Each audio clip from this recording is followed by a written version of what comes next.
Not so sure he's buying it. Well, let's watch this because it looked like Jerome was right beside him and not behind him. And I wasn't sure who Lowe was throwing to. See, Jerome is not behind. Asher doesn't come over the back. It really looks like Asher did a better job of breaking up an interception. Shotgun on 3rd and 7. Forced out, almost knocked down. Lowe still nowhere to go. Now lets it loose, and it is incomplete, out of bounds. That was scary, my friends, because John Bell slipped behind Kenny Irvin, but the great pressure up front by Memphis's defense made what could have been disaster turn into nothing, and that was Ryan Rushup who was putting the heat on Marty Lowe, and his numbers in the air today just fair.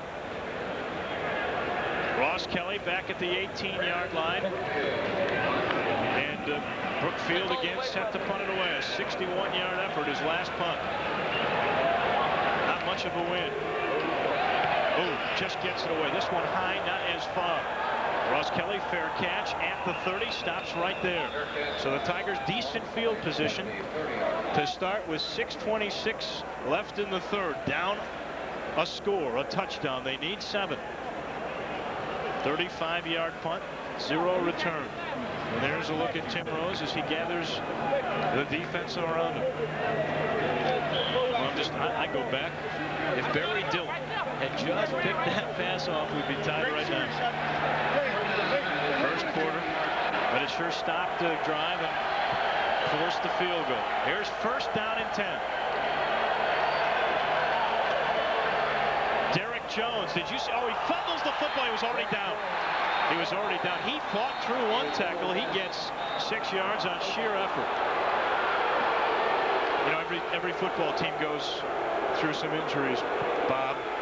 Howard Schnellenberger knows that too, and he's so thin, he's hoping he doesn't have any, but we do miss Doc Holliday today. Well, there's no doubt Doc was the mainstay here. But Derek takes a high tackle, he breaks it, and he's just diving out. No doubt that the ground, the turf caused that fumble. He was diving for all the yards he could get. Close to a face mask on that as well. 2nd down and 3, they gave him 7.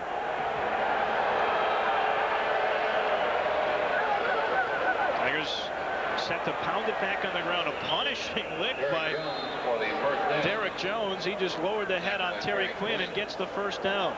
In the last 4 games in this winning streak, the Tigers have done an awfully good job on the ground. Well, here's a replay of Derek Jones again. Since this young man arrived out of Florida, they've talked about him being a punishing runner. He does not like to try to go around folks. He lowers that shoulder and head and tries to power his way right through people. Talking about running, out of 263 plays in the last 4 games, 203 were running plays, and they won all 4 of those. 4 straight 100-yard plus games for running backs. That time there's nothing in the middle. Kendall Brown, the defensive end, made the stop there. Brown all over the field against North Carolina State. They felt that he was the real reason that the defense played so good in that game. That was a surprise 35-14 again against then 14th ranked NC State. Not much room at all for Derek there. 2nd down and 10. And when they've had to pass in this situation so far in this game, Borich has not been very successful. Tigers snapped it after it looked like they drew Louisville off sides. It looked like Derek Lillard jumped. We'll have to see if the Tigers move first. If the penalty is against Louisville, back to the ground.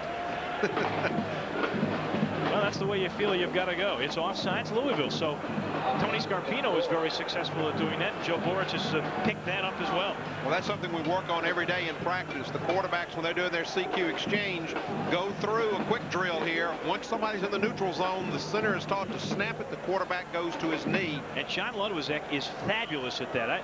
He's done a great job all year with, as soon as he sees the opposition in the neutral zone, get that ball up. So now 2nd down and 5 instead of 2nd and 10. And why not go back on the ground where it's safe? No, they're running, they're passing, and they didn't even go play action. And Borich lets it go, and he is intercepted.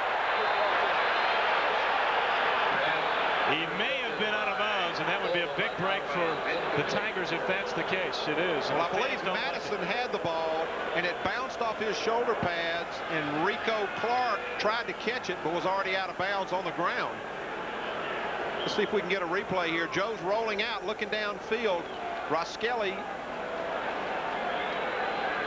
It hits and goes over the shoulder of number 40.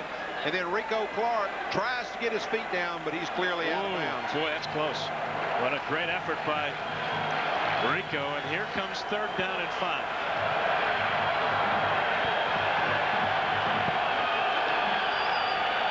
This time straight back and over the middle. He's got his man.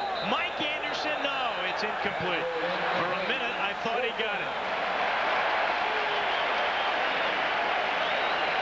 Sam Madison over there again. A linebacker, a drop back as well. I think it was Alan Campos. And Anderson with a big try, but he's not arguing, so you suspect that that's the case, and the Tigers will again have to punt the football.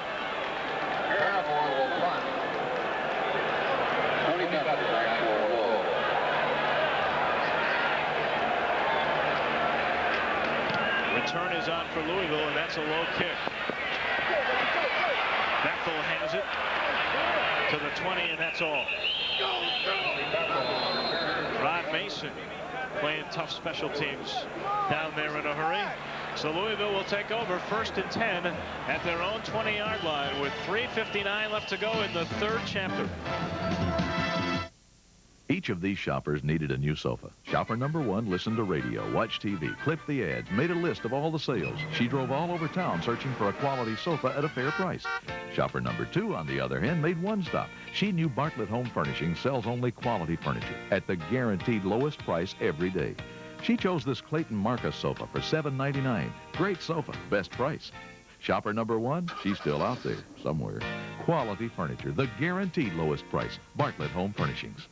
In 1930, Northwest installed air-to-ground radio communications. And with a little altitude, we could darn near hear Chicago from Minneapolis. Is everybody on the line, Bill? Yes, John, we're all here. I'll fax it to you. These days, people can make a phone call without getting out of their seat. Hi, Mom. Some people call home just to say hi from 35,000 feet. Guess where I am? Some people just know how to fly. If this is all you know about the University of Memphis, you've got a lot to learn. We ensure our students receive the best education possible by offering only quality programs. Each year, we grant more than 100 doctorate degrees. We provide training and research to local government agencies and corporations, research solutions to health and societal concerns, and provide cultural enrichment to the community. The University of Memphis, a leader and partner for a brighter tomorrow. 10-3 the score at Cardinal Stadium. Louisville's got the football, 1st and 10 at their own 20. They're going to try to run. Shellman cuts it back. Oh, he's nifty. He gets almost 10 yards, all really on his own. He looked like he was going through that drill where you pump your legs up and down. And a reminder, Sunday nights at 9 on WPTY, return to a time that defined the American spirit. Lonesome Dove, the series, continues with the same high standards as the original miniseries. Witness when the law of the West was written in lead. Lonesome Dove, Sunday nights at 9 on WPTY, Memphis 24. 2nd down and 1 from the 29. Shellman got it. 1st down, he got 2 yards to the Cardinal 31-yard line. He's fun to watch. Artistic. Ballet-like. You know, he had a tremendous game against Memphis last year when they had Dawkins, the great tailback who caught passes and was one of the nation's leading receivers despite being a tailback. But Shellman came in last year in Memphis and rushed for over 100 yards and was very impressive then. He's just as impressive this season.